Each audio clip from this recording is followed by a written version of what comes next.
Hello guys, welcome to one channel property providers. आज हम लोग बात करने वाले हैं Q2 में Q2 में कैसा रहा एनसीआर रियल एस्टेट। स्पेशली आज हम लोग जिन टॉपिक्स पे बात करेंगे उससे आपको आगे आने वाले साल में गुड़गांव रियल एस्टेट का बिल्कुल क्लियर अंदाज़ा हो जाएगा। इसमें मैं 2 से 3 चीज़ें आप लोगों को क्लियर करूंगा।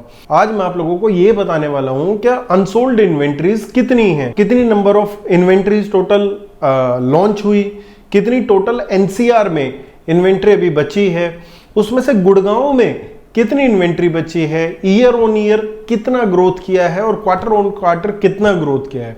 साथ साथ में मैं आप लोगों को यह भी बताने वाला हूं क्या गुड़गांव में आज के टाइम पे जो इन्वेंट्री अनसोल्ड है वो किस सेगमेंट की ज्यादा इन्वेंट्री है, इन्वेस्टर्स को कहां से मैक्सिमम और ज्यादा रिटर्न निकल सकता है। तो ये सारी चीजें आज हम लोग बात करेंगे। इसमें मैं किसी ऐसे फेवरेटिज्म करके ना किसी प्रोजेक्ट का नाम लेने वाला हूं ना कोई चीजें बताने वाला हूं, आपको क्लियर कट एक अंदेशा देने वाला हूं क्या कौन कौन सी इन्वेंट्री और कितनी मात्रा में बची हुई है। अभी हम लोग बात करते हैं जो टोटल इन्वेंट्री लॉन्च हुई पूरे एनसीआर में वो ही 18,800 यूनिट्स। ये जो मैं रिपोर्ट दे रहा हूं आप लोगों को, जो चीजें बता रहा हूं एनआरओ की Q2 की जो रिपोर्ट है जो उन्होंने सबमिट की है उसके बिहाफ पे आप लोगों को बता रहा हूं। इसमें से 14,220 इन्वेंट्री के आसपास सोल्ड हुई है और अभी भी पूरे एनसीआर में 89,000 इन्वेंट्री अनसोल्ड है। 89,000 इन्वेंट्री अनसोल्ड का मतलब है 19 महीने का ओवरहैंग। इसका मतलब क्या होता है, मतलब अगर 89,000 इन्वेंट्रीज एनसीआर बेचेगा तो उसको करीबन 19 महीने का टाइम लगने वाला है पूरी इन्वेंट्री को बेचने के लिए। अब स्पेशली बात करते हैं गुड़गांव की। तो गुड़गांव में अगर देखा जाए तो आज के टाइम में कौन कौन सी इन्वेंट्री कितनी परसेंटेज में आप लोगों को दिखती हैं जो कि अनसोल्ड हैं, उसी से हम लोगों को करेक्ट ये अंदाजा लग पाएगा कि किस इन्वेंट्री में हम लोगों को आगे जाके भी इन्वेस्टमेंट करना चाहिए। क्योंकि अगर जो अभी की इन्वेंट्री है वो 19 महीने तक चलेगी तो आगे वाली इन्वेंट्री जो आज हम लोग सेल आउट कर रहे हैं तो वो 19 महीने में कैसे बिक पाएगी। इन सारी चीजों को लेकर आज मैं आप लोगों को ब्रेक डाउन पूरा देने वाला हूं। तो अगर हम लोग सबसे पहले सबसे छोटे बजट से शुरू करें तो 50 लाख से 1.5 करोड़ रुपए तक का गुड़गांव में आज के टाइम पे कोई लॉन्च है ही नहीं और हो भी नहीं रहा है और इन फ्यूचर भी नहीं दिख रहा है। उसके पीछे 2 रीजंस हैं। इस सेगमेंट में गुड़गांव सिर्फ और सिर्फ देता है आप लोगों को दीनदयाल फ्लोर्स, जिसमें कि आप लोगों को सोना में कुछ बिल्डर्स के प्लॉट बचे हुए थे उन पे ही कुछ इन्वेंट्री थोड़ी बहुत देखने को मिलेगी। यही हाल है 2 करोड़ तक की इन्वेंट्री का। तो अभी जो अनसोल्ड इन्वेंट्री है वो आप लोगों को अगर आप टोटल मिला के दीनदयाल फ्लोर्स की देखेंगे 2.5 करोड़ रुपए तक, चाहे वो 10% हो चाहे वो 20% हो, किसी भी प्रोजेक्ट में चाहे आप कोई भी प्रोजेक्ट लें दीनदयाल फ्लोर्स का भी एक दक्षिण विस्टास को छोड़ के हर एक प्रोजेक्ट में 20 से 25% से ज्यादा इन्वेंट्री आपको अनसोल्ड नहीं दिखेगी। विच मीन्स क्या एक ऐसा प्रोजेक्ट है जो कि लंबे समय तक बिकने वाला है। इसके बाद अगर हम लोग बात करें इससे ऊपर के सेगमेंट की, 2 करोड़ से नीचे के सेगमेंट में रेडी टू मूव की या रीसेल प्रॉपर्टीज की बात नहीं कर रहा हूं। जब भी आप ये वीडियो देख रहे हो ये बात आप लोगों को ध्यान में रखनी है। दूसरी बात करें 2.5 से 3 करोड़ तक के सेगमेंट की, मतलब कि अगर हम लोग 1 से 3 करोड़ तक के सेगमेंट की बात करते हैं तो 3 करोड़ के सेगमेंट में आज ना तो कोई न्यू लॉन्च में इन्वेंट्रीज हैं और जो इन्वेंट्रीज हैं वो सिर्फ और सिर्फ आप लोगों को वही दीनदयाल के फ्लोर्स की मिलेंगी। अदरवाइज कुछ बिल्डर के रीसेल की कुछ इन्वेंट्रीज तो आप लोगों को देखने को मिल सकती हैं। अब बात करें फ्रेश लॉन्चेस की, चाहे तो वो न्यू गुड़गांव हो, न्यू गुड़गांव में भी आप लोगों को मिनिमम 1 या 2 प्रोजेक्ट में ही ऐसी कुछ इन्वेंट्रीज देखने को मिल सकती है जिसमें आप लोगों को 3 करोड़ रुपए के नीचे, मतलब कि 2.5 पौने 3 करोड़ रुपए तक के बजट के ऑप्शंस मिलेंगे।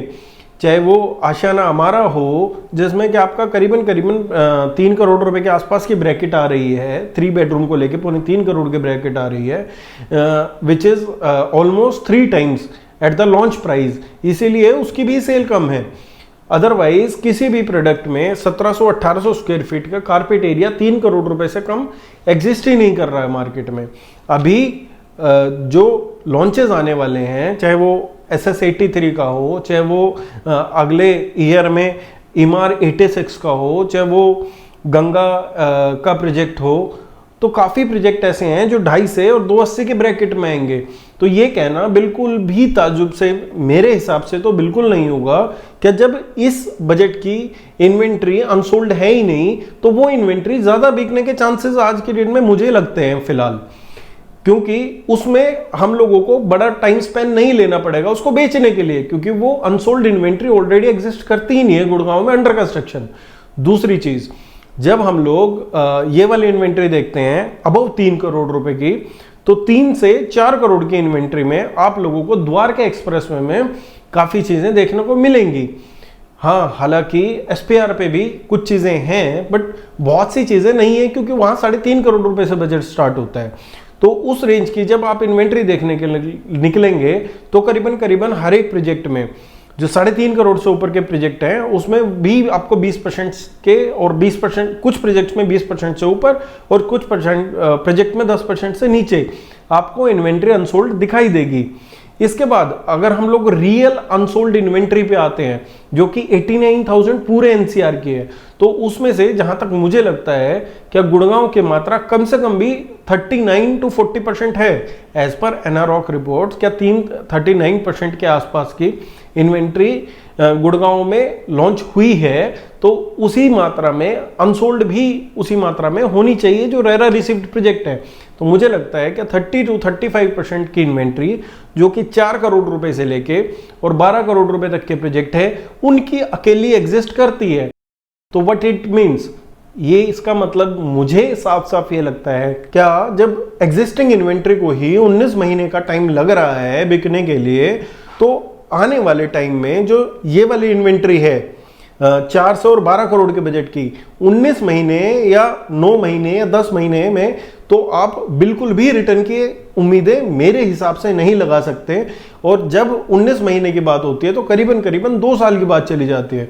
किसी भी प्रोजेक्ट का सुपर स्ट्रक्चर बनने में करीबन करीबन आपको 2 से 2.5 साल लगते हैं, 36 महीने।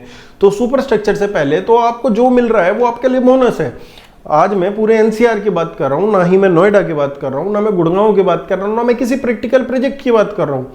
एक ऐसा, बहुत से लोग आज के दिन में प्रोजेक्टों का पिटारा खोल के बैठे हैं, बट जब ओवरऑल स्टडी की बात की जाए तो ओवरऑल स्टडी के अनुसार ही ये नंबर आया है।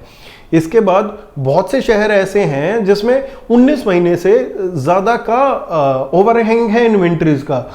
उसमें बहुत से बड़े शहर हैं जिनका नाम मैं अभी नहीं लेना चाहूँगा, क्योंकि आगे आने वाले जब अगले क्वार्टर के रिजल्ट्स को मैं आप लोगों के सामने रखूँगा तो उसमें मैं आप लोगों को बताऊँगा।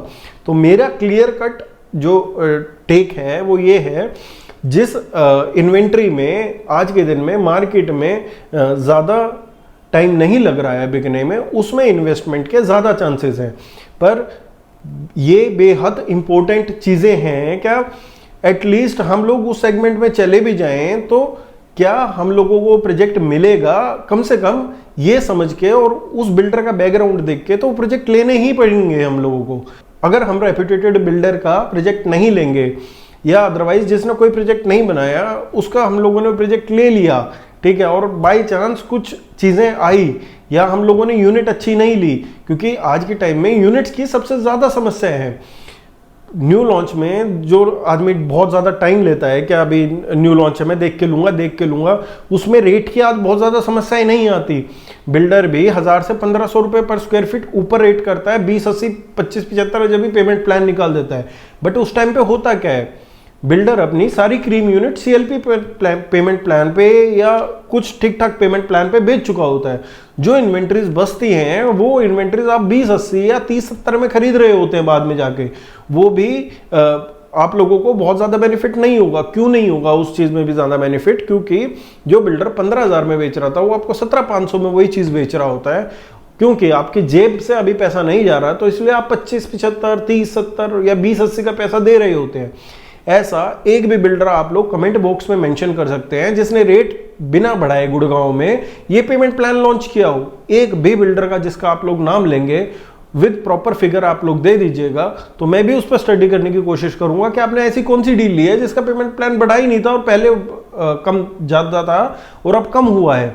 मुझे नहीं लगता है। तो मुझे क्लियर कट एक सिनेरियो लगता है, क्या जिस सेगमेंट में आज के टाइम में कमी है, मार्केट में शॉर्टेज है, real estate demand and supply का गेम है। मैंने आपको क्वार्टर के रिजल्ट भी बता दिया है, तो उस हिसाब से मुझे यही फील होता है कि आप लोगों को तो ये थोड़ा सा देख के ही इन्वेंट्री को सेलेक्ट करना होगा। ऐसा ही सीन कुछ एक्सटेंशन रोड पे भी है। आज के टाइम में 3 से 4 करोड़ रुपए के बहुत ज्यादा प्रोजेक्ट नहीं है।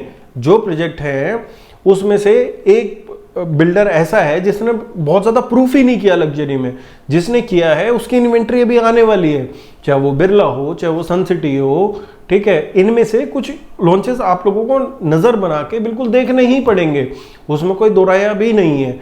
बाकी अपने बजट रेंज के हिसाब से ही प्रोजेक्ट्स में जाएं, अपने आप को ओवर लेवरेज बिल्कुल भी ना करें। यही मेरा आप लोगों के लिए मत है।